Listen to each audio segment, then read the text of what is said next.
Mr. Chairman, one of my brothers,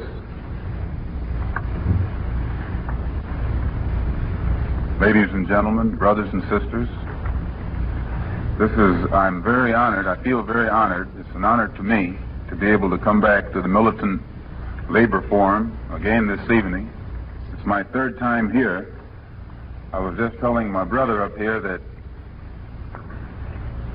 probably tomorrow morning the press will try and make it appear that this little chat that we're having here this evening took place in Beijing or someplace else. They have a tendency to discolor things in that way, to try and make people not place the proper importance upon what they hear, especially when they're hearing it nowadays from persons whom they can't control, or, as my brother has just pointed out, persons whom they consider irresponsible. But it's the third time that I've had an opportunity to irresponsible. But it's the third time that I've had an opportunity to be a guest on the Militant Labor Forum, and I always feel that it is an honor. And every time they open the door for me to do so, I will be right here.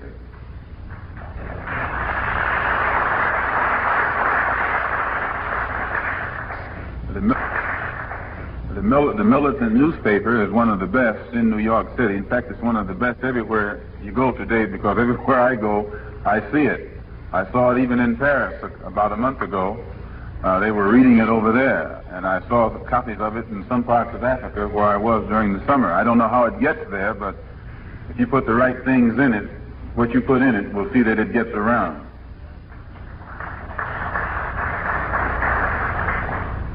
Tonight, during the few moments that we have, we're going to have a little chat like brothers and sisters and friends, and probably enemies too, about the prospects for peace or prospects for freedom in 1965. If you notice, I almost slipped there and said peace. Actually, you can't separate peace from freedom. No one can be at peace unless he has his freedom. You can't separate the two.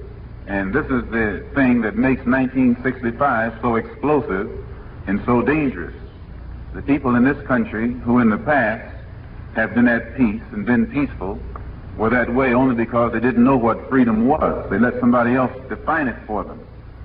But today, 1965, you find those who have not had freedom and not in a position to define freedom. They're beginning to define it for themselves now. And as they get in a position intellectually to define freedom for themselves, they see that they don't have it. And it makes them less peaceful or less inclined toward peace. So in discussing this topic tonight, prospects for freedom in 1965, I think we have to go back at least 12 years or 10 years to the time when the struggle of the black man in America began to be projected into the limelight, not only in this country but throughout the world. It started primarily with the Supreme Court decision, so-called desegregation decision, and I should say so-called desegregation, so-called decision, because there has been some doubt as to what they really handed down.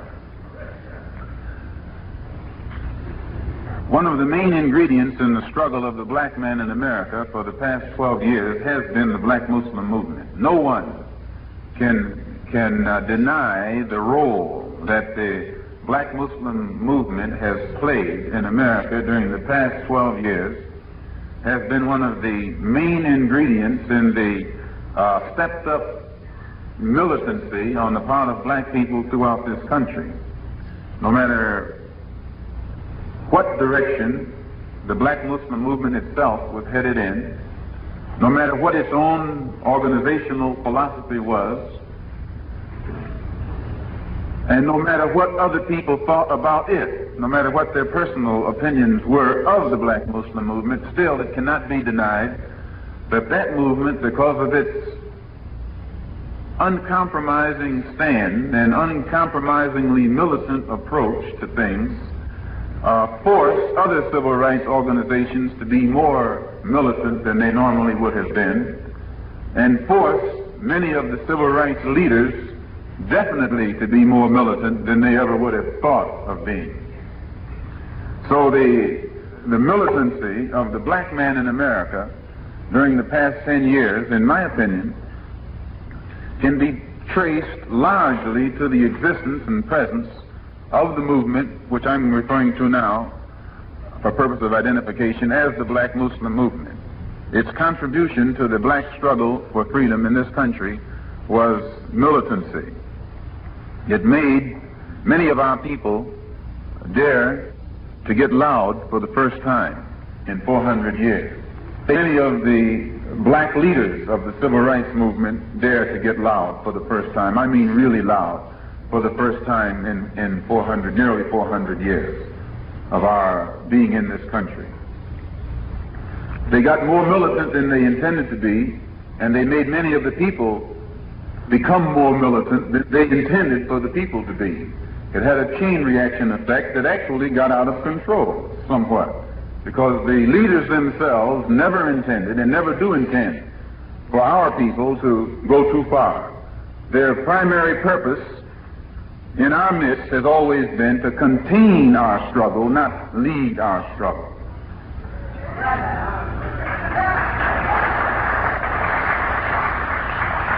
Proof of which, seldom are they seen until the irresponsible elements in the black community begin to explode. And then they go all the way around the country to grab one of them from wherever he's traveling and bring him in to cool things down, to tell us to be cool, or tell us to take it easy, don't rock the boat. This is their function, this is their role. At least it has been up until recent times. They never have been put in the role that they're in with the intention by the one who puts them there of them leading us into any uncompromising and militant struggle. But the existence of some of the Muslim groups and the black nationalist groups that couldn't be controlled by the power structure downtown, and I only use the expression power structure downtown to keep from calling it what it actually is. These nationalist elements actually serve their purpose in that sense. They gave respectability to the civil rights groups and gave acceptability to the civil rights groups.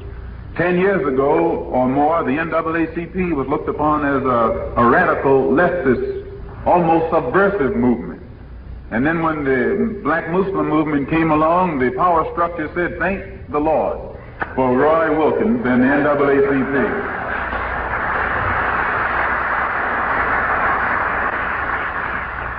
This is true. Pick up any newspaper that was printed 10 years ago and read what was being said about CORE and NAACP and Urban League and some of these other groups. They were considered irresponsible. They were considered moving too fast. They were considered almost extremists. And then when they looked around one day and found someone talking about all of them are devils, they were all night looking up Roy Wilkins and James Farmer and the Right Reverend Dr. King and some of the others to soothe them and keep them thinking that all of our people didn't think like that. So it did contribute its part in the struggle. It made Roy Wilkins acceptable and honorable and responsible. And sometimes today I think he's forgotten what we've done for him.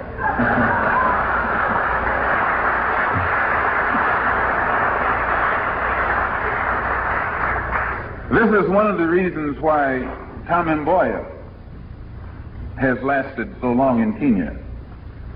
During the Mau Mau uprising, when white people were scared to death, not only in Kenya but throughout Africa, and not only in Africa but throughout the world, Because there were people who looked just like the Kikuyu right here in New York, in Mississippi, and other places.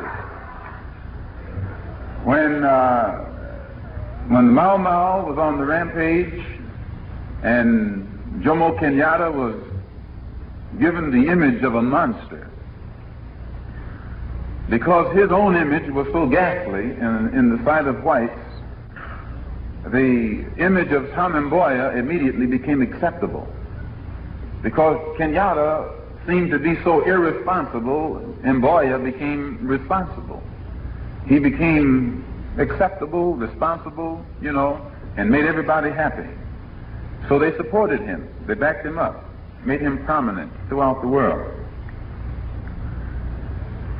Kenyatta made him. He didn't make himself. And he was intelligent enough to know it.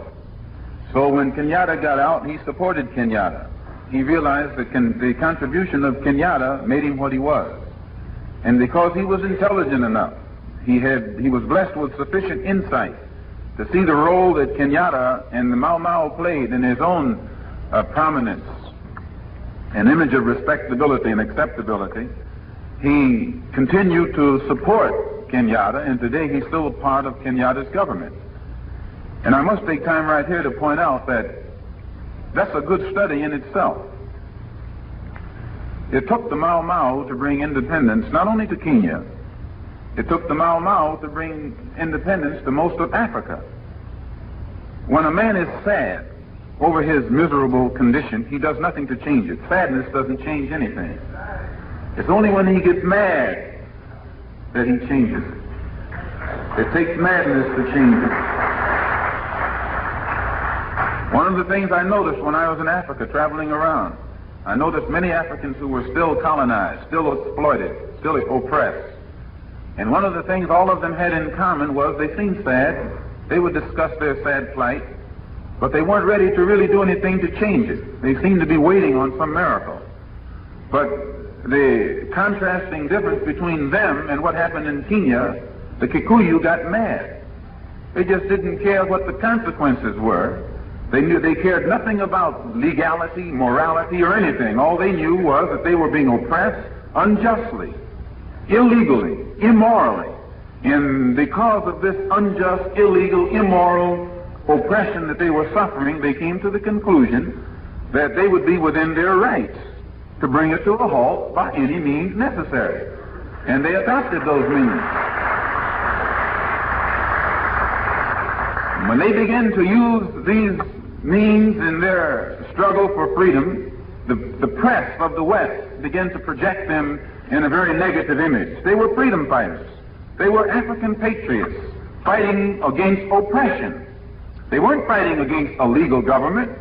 They weren't fighting against a moral society. They were fighting against a colonial power, an imperialist power, a vulturous society.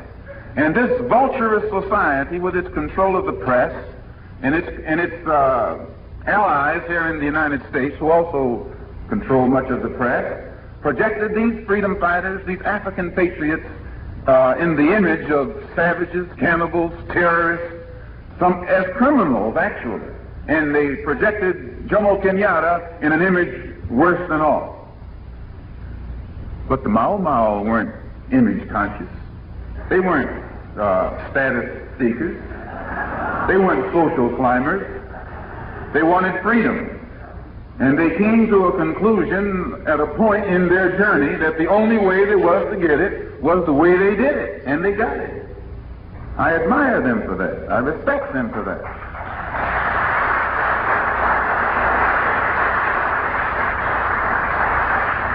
Now that they are free, Jomo Kenyatta, whose image was that of a monster 4 years ago, is the president of Kenya. He's respected. So much so that when the hostages were being held in Stanleyville and no one else dared to do anything about it, they called on Jomo and asked him would he sit down and mediate between the American ambassador, Atwood, there in Kenya, and Tom Kanza from Stanleyville, the same man that the West had projected as a monster. They had to call on him. And when you go to Kenya today, you will find white people in Kenya praying that Kenyatta doesn't die. The same, yes, they're praying, and they should. They are praying that he doesn't die. The same man that a few years ago was projected as a monster, as an extremist, as being irresponsible. Now they say he's the most responsible head of state on the African continent. So the difference between being projected as an extremist or a monster is only depends upon who controls the projection. If you project your own image, then you are able to project a positive image. But when your enemy is your master, and when your enemy masters the press that's going to create this image and project it abroad, then naturally your enemy is going to project you in the image of a monster. So I say, and I must say, because a reporter was asking me a few moments ago to either confirm or deny the statement I had mentioned where I said we need a Mau Mau in the United States. I never would deny that. Why, we need more than a Mau Mau in the United States.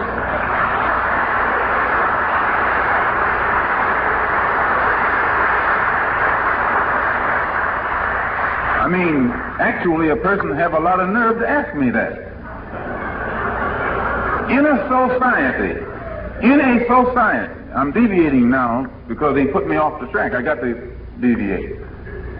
In a society where in 1964, 3 civil rights workers can be murdered in cold blood, and not the Mississippi government, the federal government can't do anything about it, I say we need a Mau Mau.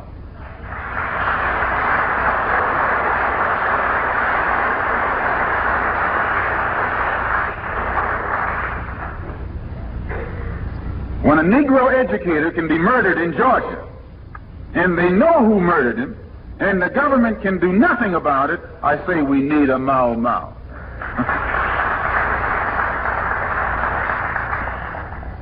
And I'll be the first to join it. And a lot of people that you don't think go for it will line right up behind me.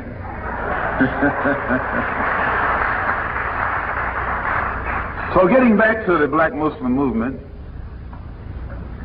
you have to understand it in order to understand pretty much what has taken place in the civil rights movement in this country during the past 10 years, and in order to understand what might take place in 1965. The black Muslim movement attracted the most militant young black people in this country. The most restless, the most impatient, and the most uncompromising black men and women were attracted to the black Muslim movement.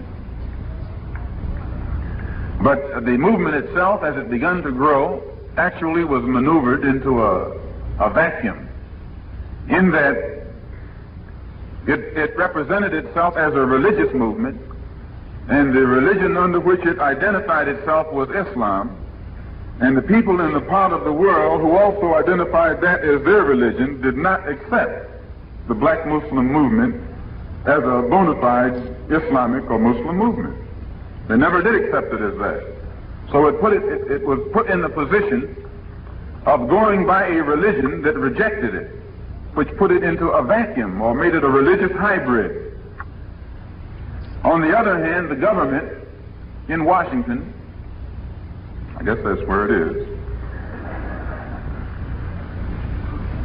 tried to label the black Muslim movement as political. It used the press, it maneuvered the press to project the black Muslim movement in an image that would enable the government itself to list it as political and therefore label it seditious and subversive and step in and stomp it out like it stomps out most bona fide freedom movements that appear in this country. So the black Muslim movement was not only a religious hybrid, but it became a political hybrid, in that it was more political than religious, but at the same time it didn't take part in politics. It didn't take part in the civil rights struggle. It took part in nothing that black people in this country was doing to correct conditions that existed in our community, other than it had a moral force, that it stopped our people from getting drunk and taking drugs and things of that sort, which is not enough. After you sober up, you're still Paul. So it became in a vacuum. It actually developed, it grew, it became powerful, but it was in a vacuum. And it was filled with extremely militant young people who weren't willing to compromise with anything and wanted action. More action, actually, than the organization itself could produce. More constructive action and positive action than the hierarchy of the organization was qualified, actually, to produce. The main objective of the movement was land. The main objective of the movement was land. But those in the movement were told that God would come and take them to that land. Well, for a time this was all right, but no visible means were ever detected by anyone in the movement that would enable us to see that a plan was afoot to make this objective materialize. It caused dissatisfaction. It caused dissension, which eventually developed division. And out of the division, immediately, those who left, out of that division, or out of those who left, was formed an authentic religious group known as Muslim Mosque Incorporated, which practiced the religion of Islam as it is practiced and taught in Cairo and Lahore and other parts of the Muslim world. But those who went into the orthodox practice of the Islam religion in the Muslim Mosque Incorporated, at the same time we realized that we were black people in a white society. That we were black people in a racist society. We were black people in a society whose very political system was based and nourished upon racism, whose social system was a racist system, whose economic system was nourished with racism. We were black people who wanted to be religious, who wanted to practice brotherhood and all of that, who wanted to love everybody and all of that too. But at the same time, that was a dream, you know, as my good friend the doctor said.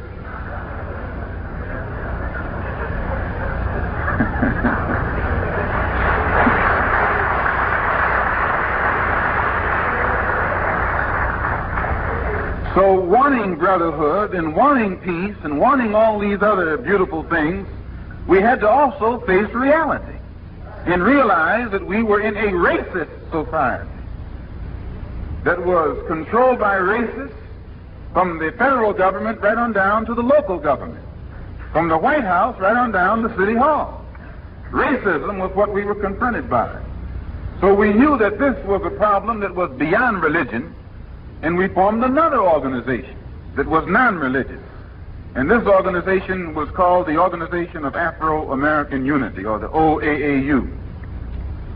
And we got the idea for it from travels and observation of the success that our brothers on the African continent were having in their struggle for freedom. They were getting free faster than we. They were getting their independence faster than we. They were getting recognition and respect even when they came to this country faster than we. So we had to find out what was happening. How were they doing it and what were they doing? So we could try a little bit of it.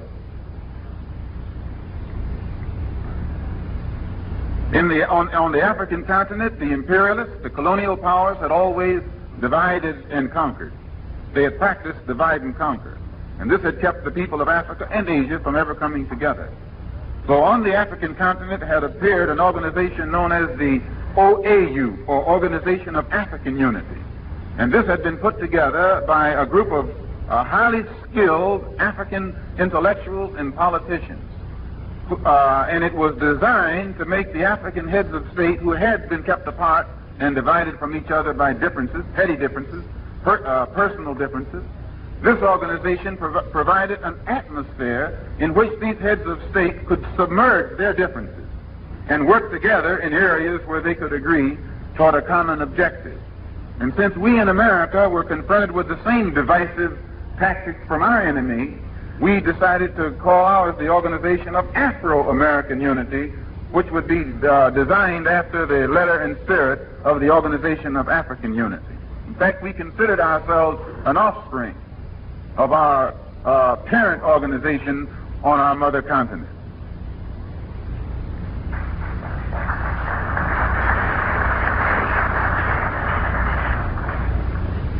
After it was formed, I spent 5 months in the Middle East and Africa, primarily for the purpose of getting better acquainted with them and making them better acquainted with us, giving them a first-hand account of our problem and what our problem actually consists of.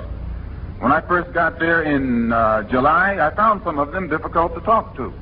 But by the time I left in November, I didn't find anybody difficult to talk to. And I might say that right here and now that one of the things that made the objective more easily reached was America's identifying herself with Moise Tshombe. Never could a government do anything more suicidal politically than this government's choosing Moise Tshombe as a bed partner in 1964.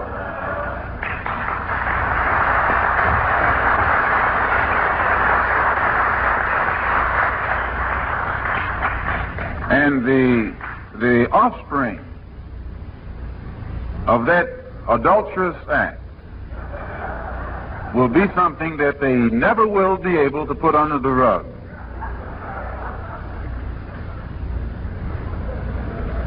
By the time I had returned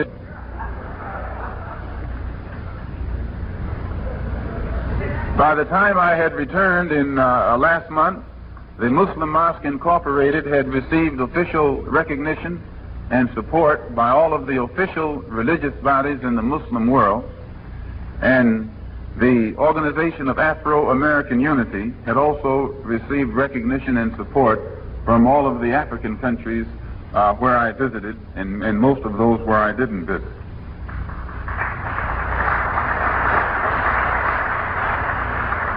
The first thing I returned, I kept being asked the question by some reporters, we heard you changed. And I would say I was kind to the reporter, actually. I smiled and all. But I would say to myself, how in the world can a white man expect a black man to change before he has changed? How do you expect us to change when you haven't changed? How do you expect us to change when the cause that made us as we are has not been removed? Why, it's infantile, it's immature, adolescent on your part to expect us to change, to expect us to be dull enough to change, when you have not yet gone to the cause of the condition that makes us act as we do. You got the wrong man.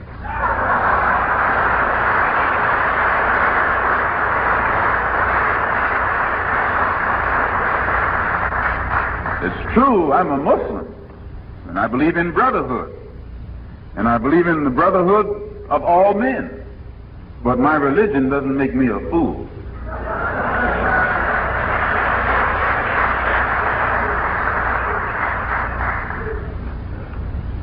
My religion makes me be against all forms of racism. It keeps me from judging any man by the color of his skin. It teaches me to judge him by his deeds and his conscious behavior. And it teaches me to be for the rights of all human beings, but especially the Afro-American human beings. Because my religion is a natural religion, and the first law of nature is self-preservation. And one of the things that our people have not been doing in this country up until now, we have not been exercising the first law of nature. We have not thought of ourselves first. We have placed America first. We have placed America's interests ahead of our own. We have placed even the interests of whites ahead of our own. We have loved whites when they refused to love us. We have sought to move into their neighborhood when we knew in advance they didn't want us there. We have crawled like animals at the feet of the white man in this country and been rejected. So that today, if you see us step back and get away from you, you can't blame us. You have to blame yourself, or your mother, or your father.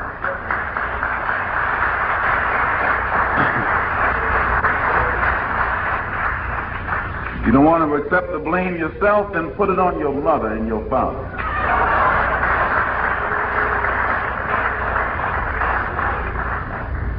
But don't put it on us. So now to get to my talk. About 1965 and the prospects for freedom.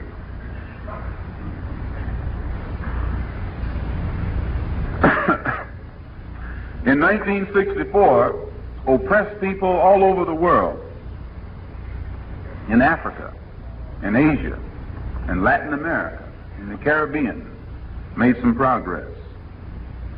Northern Rhodesia threw off the yoke of colonialism and became Zambia, was accepted into the United Nations, the Society of Independent Governments. Nyasaland became Malawi, also was accepted into the UN, into the family of independent governments. Zanzibar had a revolution.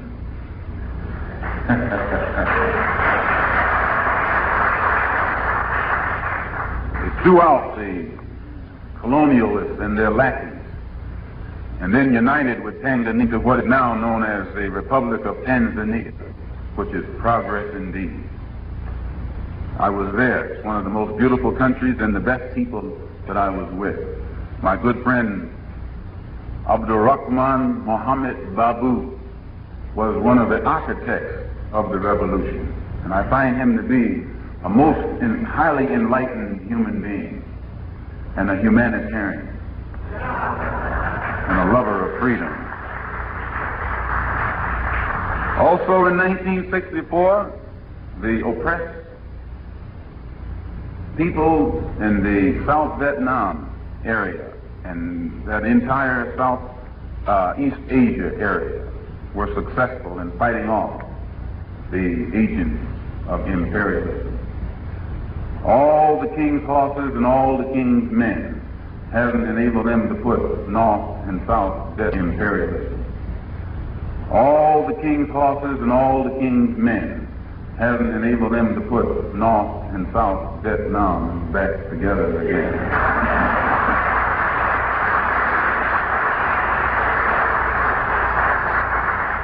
Little rice farmers,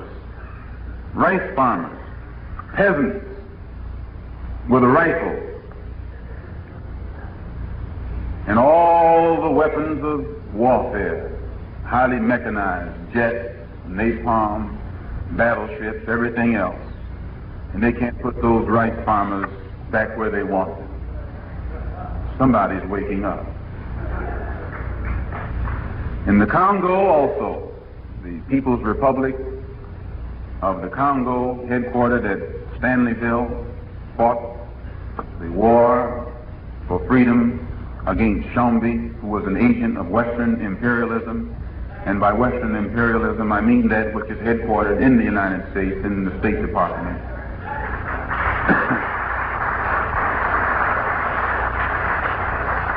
In 1964, this government, subsidizing Chombi, the murderer of Lumumba, and Chombi's mercenaries, hired killers from South Africa, along with the former colonial power Belgium, dropped paratroopers on the people of the Congo, used Cubans that they had trained to drop bombs on the people of the Congo with American-made planes. To no avail. The struggle is still going on, and America's man Chombi is still losing.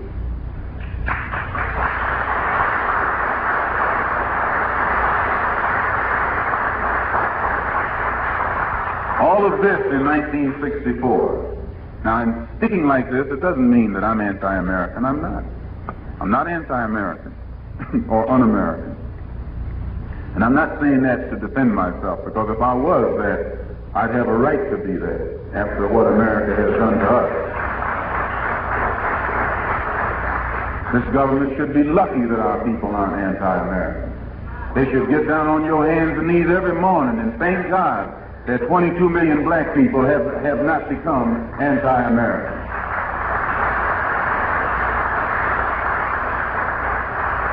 Because if anybody has a right to be anti-American, we have. You've given us every right to it. And the whole world would side with us if we became anti-American. You know, that's something to think about. But we're not anti-American. But we see we are anti or against what America is doing wrong in other parts of the world as well as here. And what she did in the Congo in 1964 is wrong. It's criminal. Criminal. And what she did to the American public, to get the American public to go along with it, is criminal. What she's doing in South Vietnam is criminal. She's causing American soldiers to be murdered every day, killed every day, die every day, for no reason at all. That's wrong. Now, you're not supposed to be so blind with patriotism that you can't face reality. Wrong is wrong no matter who does it or who says it.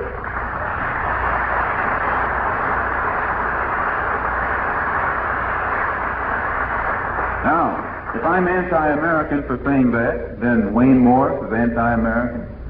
Church, senator from somewhere out there, is anti-American. A whole lot of them in Washington, D.C. is anti-American. So I'm just telling you what I read the good senators said. Also in 1964, China exploded her bomb, which was a scientific breakthrough for the oppressed people in China who suffered for a long time.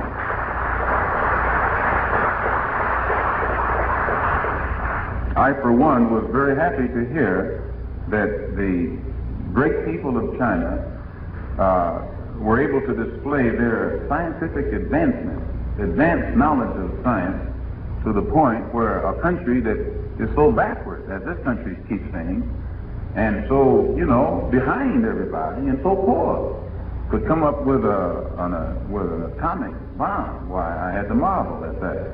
It made me realize that poor people can do it as well as rich people.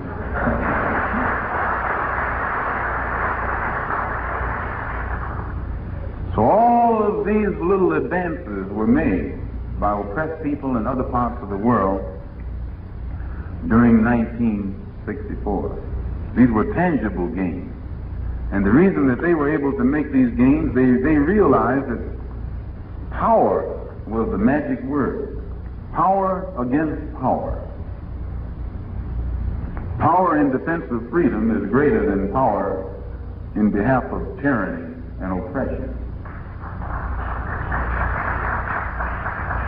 Because power, real power, comes from conviction. And it produces action, uncompromising action. It also produces insurrection against oppression. This is the only way you end oppression, with power. Power never takes a back step, only in the face of more power. It doesn't do it power doesn't back up in the face of a smile, or in the face of a prayer, or in the face of some kind of non-violent, loving action. Power, it's not the nature of power to back up in the face of anything but some more power. And this is what the people have realized in Southeast Asia, in the Congo, in Cuba, in other parts of the world, that power recognizes only power. And all of them who realize this have made gains. Now here in America, it's different.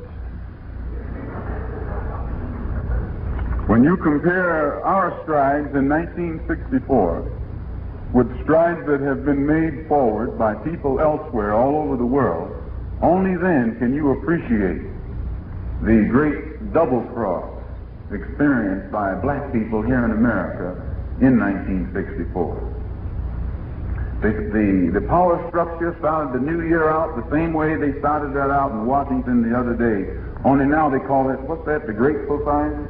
The Great Society. Last year, this 1964 was supposed to be the year of promise. They opened up the new year in Washington, D.C., and in the City Hall and in Albany, talking about the year of promise.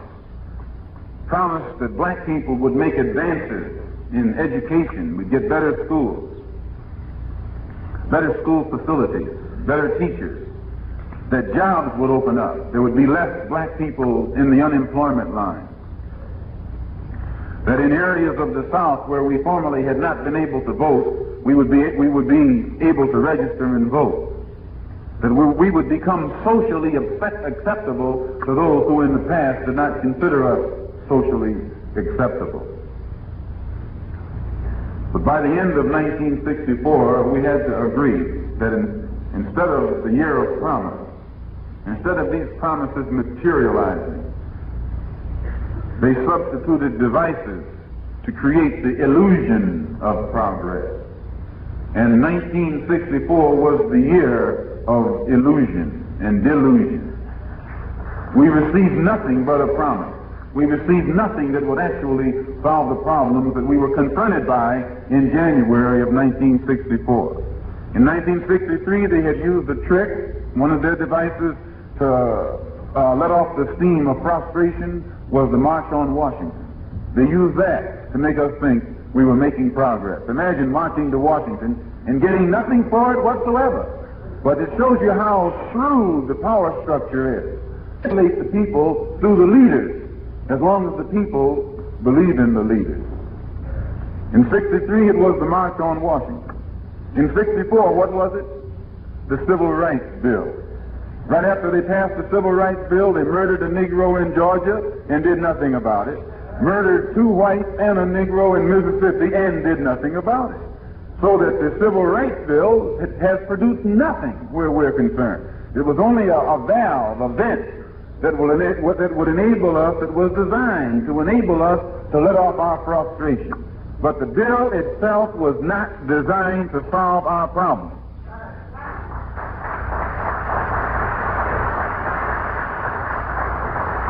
Since we see what they did in 1963 and we saw what they did in 1964, what will they do now in 1965? If the March on Washington was supposed to lessen the explosion, and the Civil Rights Bill was designed to lessen the explosion, that's all it was designed to do. It wasn't designed to solve the problem. It was designed to lessen the explosion. Because everyone in his right mind knows there should have been an explosion. You can't have all those ingredients, those explosive ingredients that exist in Harlem and elsewhere, where our people suffer, and not have an explosion. So these are devices to lessen the danger of the explosion, but not designed to remove the material that's going to explode. What will they give us in 1965? I just read where they plan to make a black cabinet member. Yes, they have a new gimmick every year. They're going to take one of their boys, black boys, and put him in the cabinet so he can walk around Washington with a cigar, fire on one end and fool on the other end.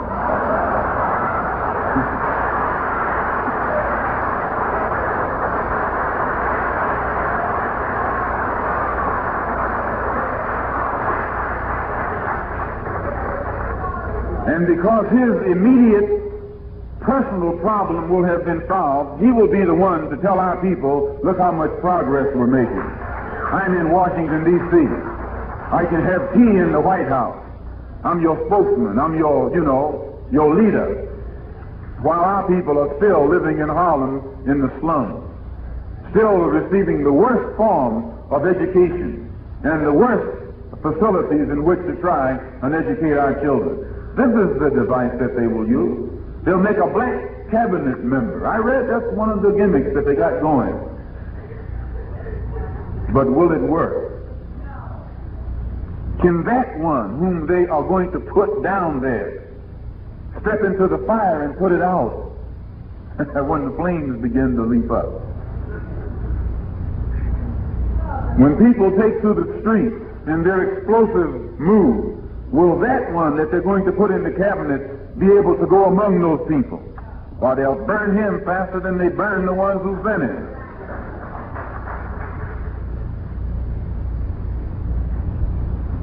At the international level in 1964, up until 1964 and through 1964, what the device that they use, they send well-chosen black representatives to the African continent, whose mission it was to make the people on that continent think that all of our problems had been solved.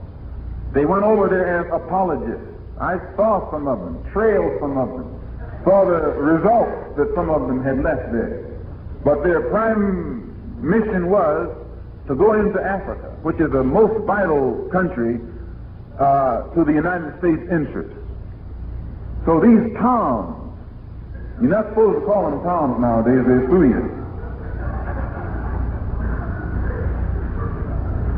So these uncles were sent over there.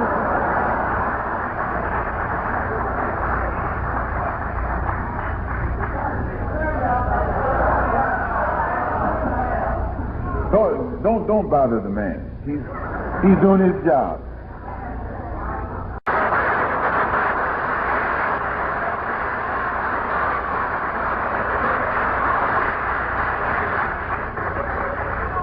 And because his immediate personal problem will have been solved, he will be the one to tell our people, look how much progress we're making. I'm in Washington, D.C. I can have tea in the White House. I'm your spokesman. I'm your leader. While our people are still living in Harlem in the slums, still receiving the worst form of education and the worst facilities in which to try and educate our children. This is the device that they will use. They'll make a black cabinet member. I read that's one of the gimmicks that they got going. But will it work? Can that one whom they are going to put down there step into the fire and put it out when the flames begin to leap up? When people take to the streets in their explosive mood, will that one that they're going to put in the cabinet be able to go among those people? Or they'll burn him faster than they burn the ones who've been in. When people take to the streets in their explosive mood, will that one that they're going to put in the cabinet be able to go among those people? Or they'll burn him faster than they burn the ones who've been in.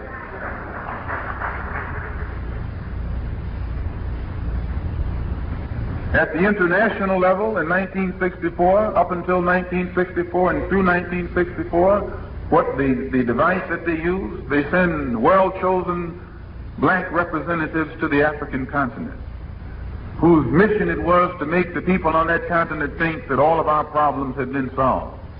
They went over there as apologists. I saw some of them, trailed some of them, saw the results that some of them had left there. But their prime mission was to go into Africa, which is the most vital country to the United States interests. So these Toms, you're not supposed to call them Toms nowadays, they're sue you. So these uncles were sent over there.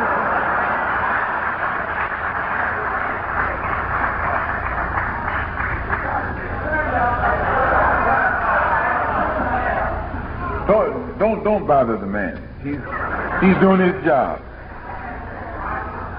He's going to put you on TV so you can get investigated.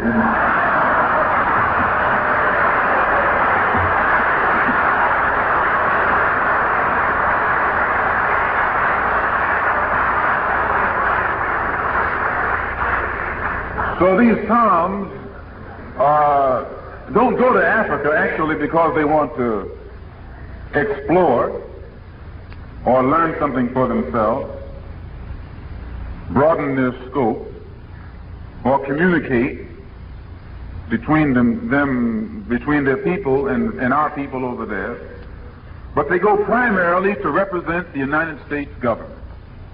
And when they go, they gloss things over. They tell how well we're doing here, how the Civil Rights Bill has settled everything, and how the Nobel Peace Prize was handed down. Oh yes, that's how they tell it. Actually, they succeed in widening the gap between the Afro-American and the African. The image that they leave there of the Afro-American is so obnoxious that the African ends up not wanting to identify with it or be related to it.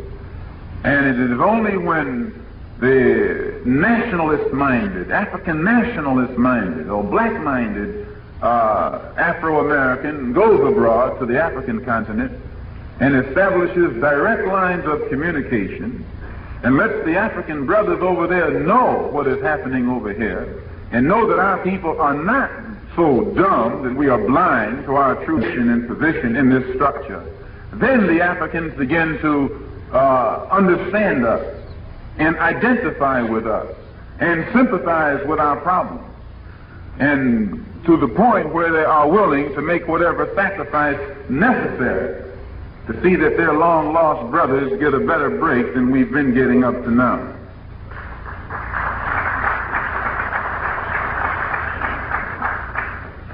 On the national scale, during 1964, as I just mentioned, politically, the Mississippi Freedom Democratic Party had its face slashed at Atlantic City at a convention over which Lyndon B. Johnson was the boss and Hubert Humphrey was the next boss, and Mayor Wagner had a lot of influence himself.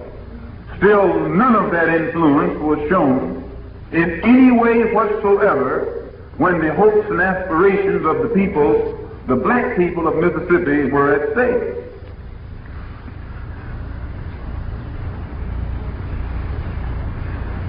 Though at the beginning of '64 we were told that our political rights would be broadened, it was in 1964 that the two white civil rights workers working with the black civil rights worker was murdered. And the only thing that they were doing was trying to help the black people of Mississippi learn how to register. This is all. This is their crime. They were trying to show our people in Mississippi how to become registered voters. This was their crime. This was the reason for which they were murdered. And the most pitiful part about them being murdered was the civil rights organizations themselves being so chicken when it comes to reacting in a way that they should have reacted to the murder of these three civil rights workers.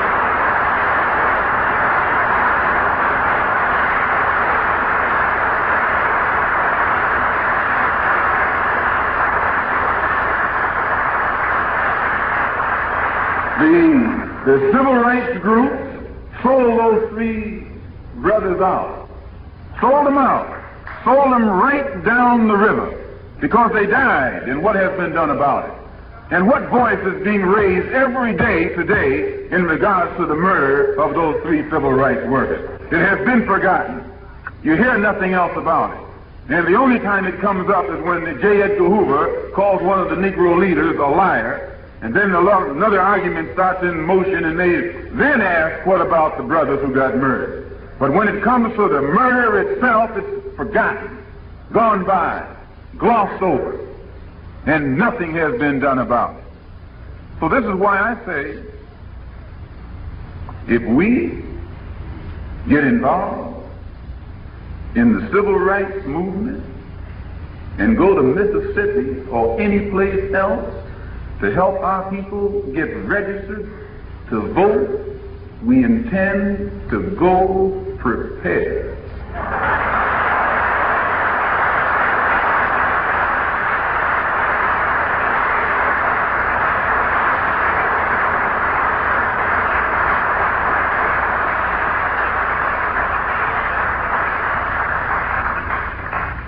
We don't intend to break the law, because when you're trying to register to vote, you're upholding the law.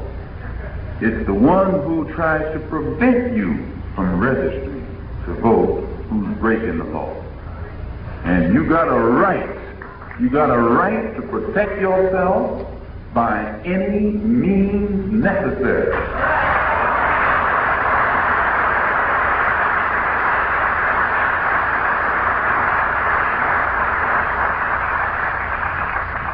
And if the government doesn't want civil rights groups going equipped, the government should do its job.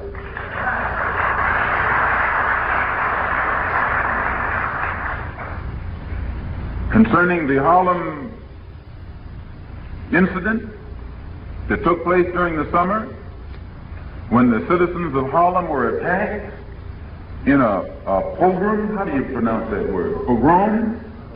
Pogrom, that's what it was. I was reading about it over, I can't pronounce it, because it's not my word. But when the people of Harlem were the victims of that pogrom, that's your word. During the summer, we had heard long before it took place that it was going to take place.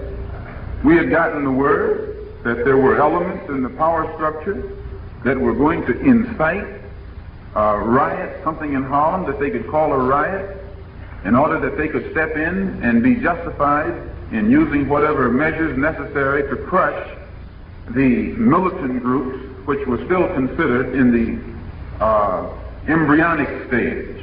And realizing that there was a plan afoot to instigate something in Harlem so they could step in and crush it, there were elements in Harlem who were prepared and qualified and equipped to retaliate in situations like that, who purposely did not get involved. And the real miracle of the Harlem explosions was the restraint exercised by the people of Harlem. The miracle of 1964, I tell it to you straight, the miracle of 1964 during the incidents that took place in Harlem was the restraint exercised by the people in Harlem who are qualified and equipped and whatever else there is to protect themselves when they are being illegally and immorally and unjustly attacked. And an illegal attack, an unjust attack, and an immoral attack can be made against you by anyone. Just because a person has on a uniform does not give him the right to come and shoot up your neighborhood. No, this is not right. And my suggestion would be that as long as the police department doesn't use those methods in white neighborhoods, they shouldn't come to Harlem and use it in our neighborhood.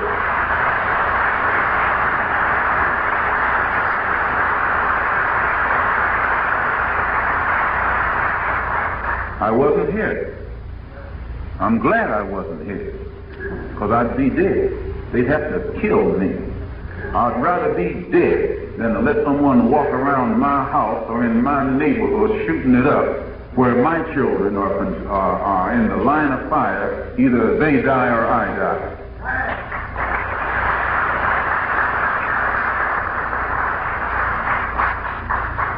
It's not intelligent. And it all started when a little boy was shot by a policeman. And he was turned loose the same as the sheriff was turned loose in Mississippi when he killed the 3 civil rights workers. I'm almost ending. I'm just taking my time tonight because I'm overworked. And I'm taking my time. I'm taking my time. I'm not hurrying up, I mean. I hope that you don't misunderstand me when I say that, and I'm not advocating anything illegal against the police. I know good policemen, and I know bad policemen. I know policemen that bend over backwards to be human and to protect other humans and to treat people as if they are human beings. Then I know others who shouldn't be on the force. They're not qualified morally, either even mentally. Some of them not even psychologically to be on the force. Well, those kind I don't go for. But those who can pass the test, they're all right. We don't include them with the rest. While millions of our people are starving in this country, this government is spending billions of dollars abroad to feed other people. They're sending wheat over to Russia and Poland, some of those other places, and dumping a lot of it in the ocean to keep the market down while people are starving. This is something that doesn't add up. How are you going to have peace in 1965 and you're hungry, no job, welfare workers won't even work? And you read where they're dumping while you go on the rampage. You think they're out of their mind. In 1964, we had still with us the slumlords, people who own the houses but don't live there themselves. Usually they live up around the Grand Concourse or somewhere. They contribute to the NAACP, CORE, and all the civil rights organizations. Give you money to go out and picket, and they own the house that you're picketing.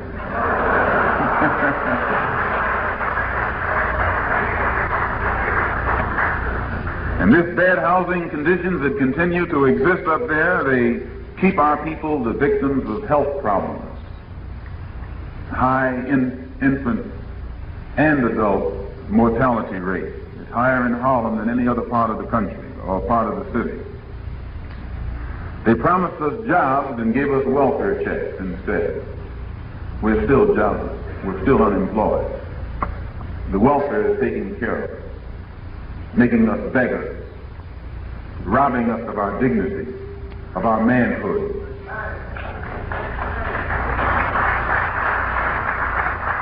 So that I point out that in 1964, it was not a pie-in-the-sky year of promises as was promised in January of that year. Blood did flow in the streets of Harlem, Philadelphia, Rochester, some places over here in Jersey, and elsewhere. In 1965, even more blood will flow. More than you ever dreamt. It'll flow downtown as well as uptown.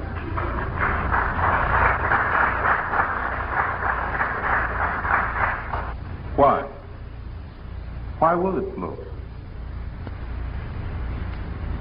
Have the causes that forced it to flow in 65 or 64 been removed? Have the causes that made it flow in 63 been removed? The causes are still there. How can you sit around and naively, in such a naive way, and make yourself think that things are getting better when the causes that created the bad conditions still remain? The only one whose problem is solved is the leader. They get the peace prize, while the people have no peace. Or as he himself said, while he's up on the mountain, the people are in the valley.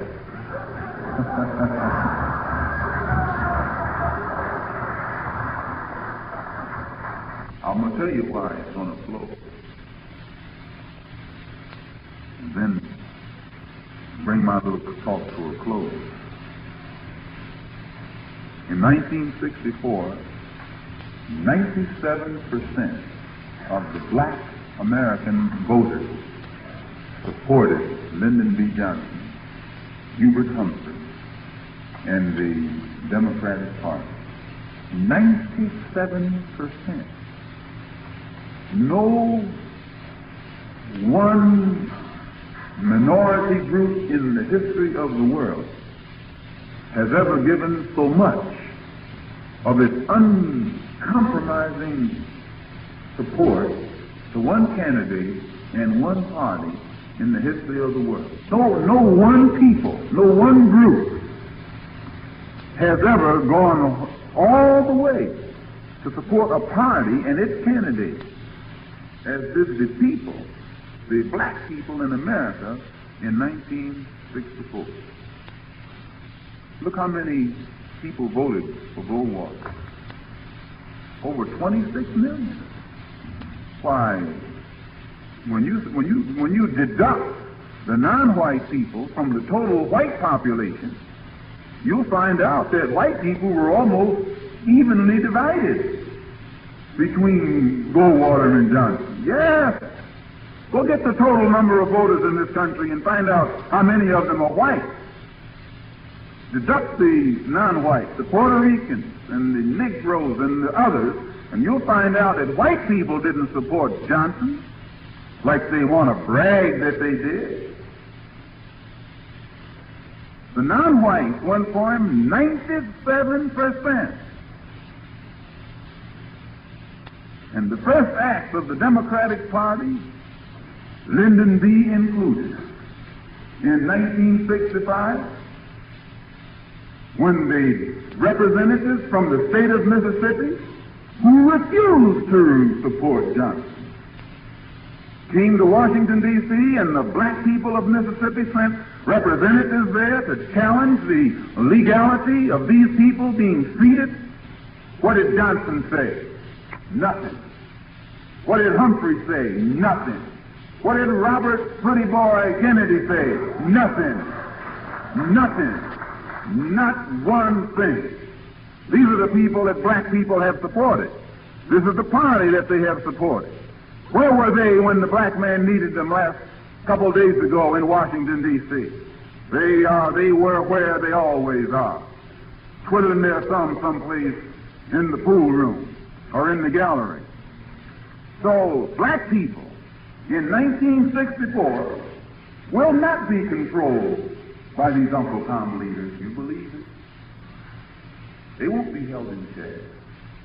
They won't be held on the plantation by these overseers. They won't be held in the corral. They won't be held back at all. The frustration of these black representatives from Mississippi when they arrived in Washington, D.C. the other day, thinking, that the great society was going to include them, only to see the door closed in their face like that. That's what makes them think. That's what makes them realize what they're up against.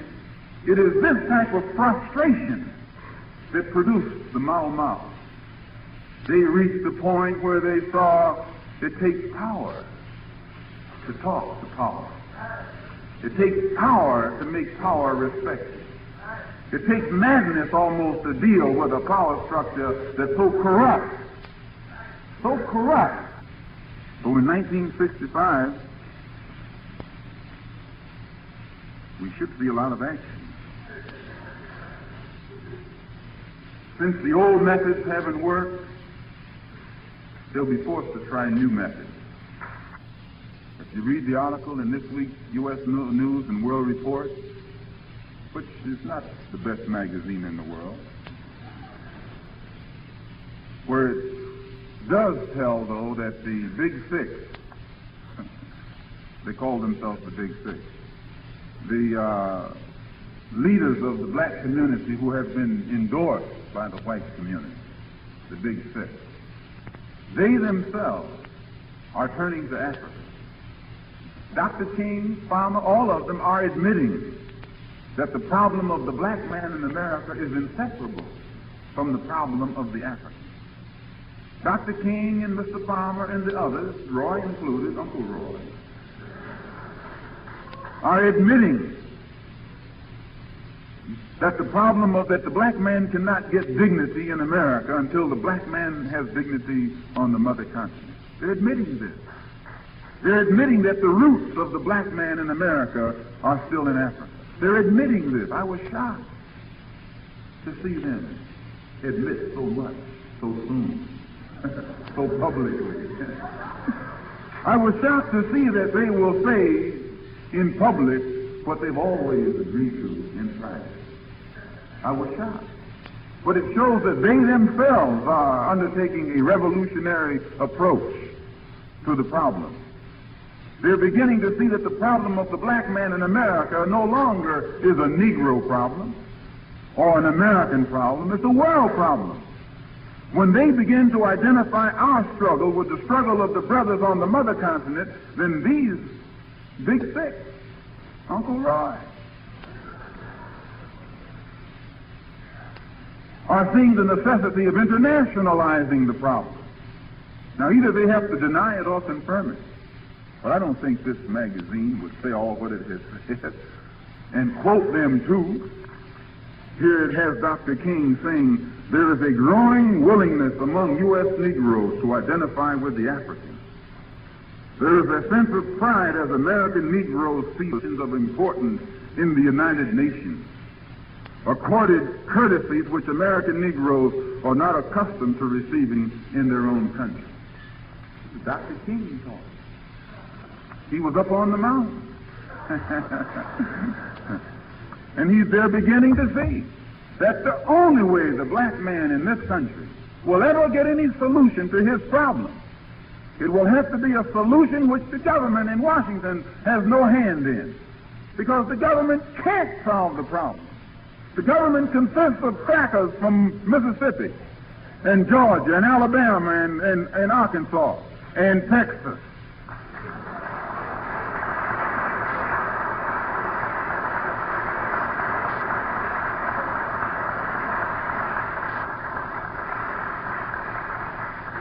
So they are beginning to see that it is not we who should be taking our problem to Washington, but it is we who should be taking Washington to the United Nations. It is not we who have committed the crime. It is not we who have committed the crime. It is our government that has committed the crime. Our government has failed to protect our lives, to protect our property, to give us proper education. It has failed to even give us the proper facilities for education. It has failed to house us. It has failed, as the men there in the book up in Boston, when they dumped all the tea in the sea, taxation without representation has got to go.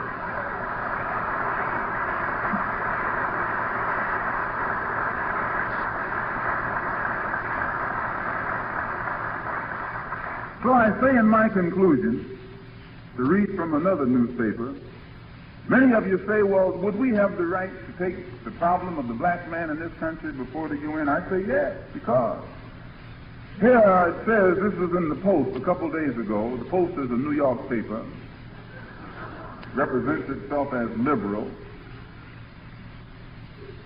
which is a misrepresentation. It says, House asked to condemn Soviet treatment of Jews. Representative Halpern of Queens urged the House today to condemn what he termed the odious and discriminatory treatment of the Jewish community in the Soviet Union. He drafted resolutions for introduction that would condemn Russia for the persecution of Jews and placed the House on record as favoring continued American efforts to obtain through the UN world condemnation and prohibition of anti-Semitism in treaty form. Soviet policy, Halpern said in a prepared speech, involves a premeditated effort to stamp out Jewish culture and religion. It is a deliberate policy, but also a secretive one. If this representative voted into office, probably by many people sitting right here, can go to Washington, D.C. and get that House that governmental body to stick its nose in what's happening to 3 million people all the way on the other side of the world, and have that government brought into the United Nations and condemned for its abuse of the rights of those 3 million people, I say that the 22 million black people in this country are justified and within our rights as our brothers on the African continent to take this government into the United Nations and protect us.